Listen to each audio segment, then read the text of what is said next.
বলা হচ্ছে আপনারা বিদেশিদেরকে চট্টগ্রাম বন্দর দিয়ে দিচ্ছেন, আসলে ব্যাপারটা কি? ধন্যবাদ।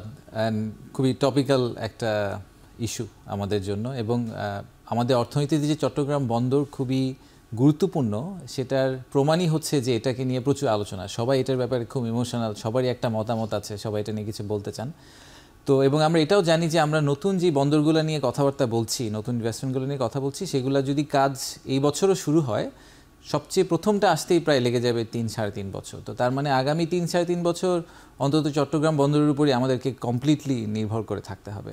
তো প্রবলেম স্টেটমেন্টটা কোথায়, সমস্যাটা কোথায়, কেন আমরা এটা নিয়ে কথা বলছি? প্রথম হচ্ছে যে চট্টগ্রাম বন্দর বিশ্বের যে 405টি বন্দর আছে তার মধ্যে র্যাঙ্কিংয়ে 337তম। তো 337তম তো একটা র্যাঙ্কিং আমরা ধরে রাখতে চাই না।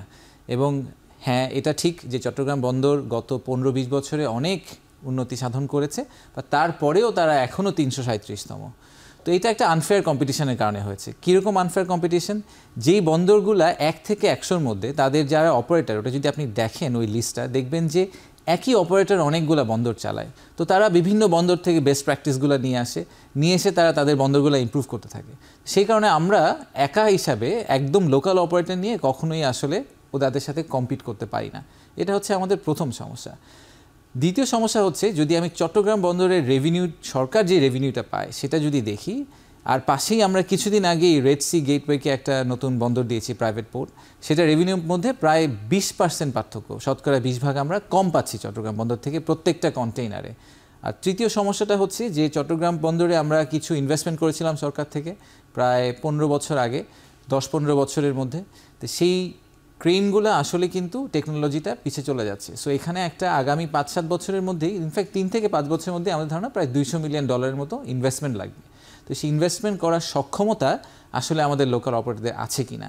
তো এই 3টা প্রবলেম স্টেটমেন্টকে সলিউশন হিসেবে দাঁড় করানোর জন্য, এই প্রবলেমগুলোর সলিউশন হিসেবে আমরা যেটা চিন্তা করেছিলাম যে আমরা একটা বিল্ড অপারেট ট্রান্সফার মডেলে আমরা একটা বিদেশি অর্গানাইজেশনকে নিয়ে আসবো, অপারেটরকে নিয়ে আসবো, যাতে সে আমাদেরকে ওই টেকনোলজিটা দিতে পারে, বেস্ট প্র্যাকটিসগুলোকে নিয়ে আসতে পারে, ইনভেস্টমেন্টটা করতে পারে, but at the same time সে তো আমার কাছে খালি লিজ নিচ্ছে। সো এক সময় সে আমাকে এটা আবার ফেরত দিয়ে দিবে।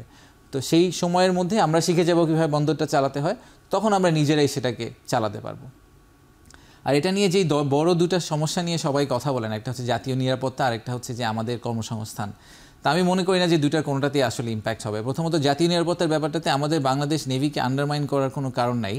ওনারা ঠিক পাশেই আছেন, ওনাদেরকে পাশে রাখা হয়েছে বন্দরগুলোকে প্রোটেক্ট করার জন্য। তা আমি শুধুমাত্র এটাই মনে করি যে নেভি পাশে থাকাটা হচ্ছে বন্দরকে আরও শক্তভাবে প্রোটেক্ট করার একটা ব্যাপার। আর এখনকার বিশ্ব তো আসলে একটা ইকোনমিক ডিপ্লোম্যাসির দিকে চলে গেছে। তো যখন কোনো বিদেশি রাষ্ট্রের বিনিয়োগ আমাদের দেশে থাকবে, তখন তারা ন্যাচারালি আমাদেরকে আরও বেশি প্রোটেকশন দিবে।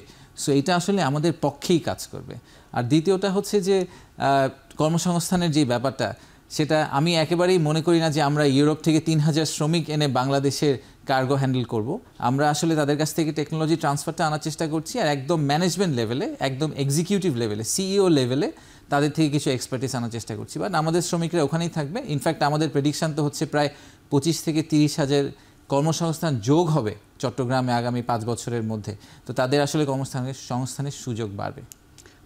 তাহলে এই যে এখন এত কথা হচ্ছে কেন, আপনার কাছে কেন মনে হচ্ছে এত কথা হচ্ছে কেন? অনেকে এই ধরনের কথা বলছেন যারা আপনাদের এই সিদ্ধান্তের পক্ষে অবস্থান নিয়েছেন। সোশ্যাল মিডিয়া আমরা নানা ধরনের আলোচনা দেখি, বলা হচ্ছে এক ধরনের সিন্ডিকেট আপনাদের কারণে হুমকির মুখে পড়ছে। এই ধরনের কোনো বিষয় কি আছে আসলে? দেখুন, এরকম অনেক, যে কোনো ইকোসিস্টেমে যখন আপনি একটা ডিসরাপশন আনার চেষ্টা করবেন, একটা ট্রান্সফরমেশন করার চেষ্টা করবেন, তখন কিছু সংস্থা বা কিছু ব্যক্তি ক্ষতিগ্রস্ত হতে পারে। কিন্তু আমাদেরকে ন্যাশনাল ইন্টারেস্টটা দেখতে হবে। আমাদেরকে দেখতে হবে যে আমরা তো পিপলস রিপাবলিক অফ বাংলাদেশ, আমি জনগণের কাছে জবাবদিহি। সো আমাকে তো এই জবাবদিহিতার জায়গা থেকে দেখতে হবে। So national interest point of view থেকে আমরা মনে করি এটা ঠিক কাজ। টাইপরাইটার যখন চলে গিয়ে কম্পিউটার আসলো, তখন যদি আপনি টাইপরাইটারদের কথা চিন্তা করে কম্পিউটার অ্যাডাপ্ট করার কথা কমপ্লিটলি ইগনোর করেন, তাহলে তো আপনি আসলে বিশ্বের সাথে পিছিয়ে পড়বেন।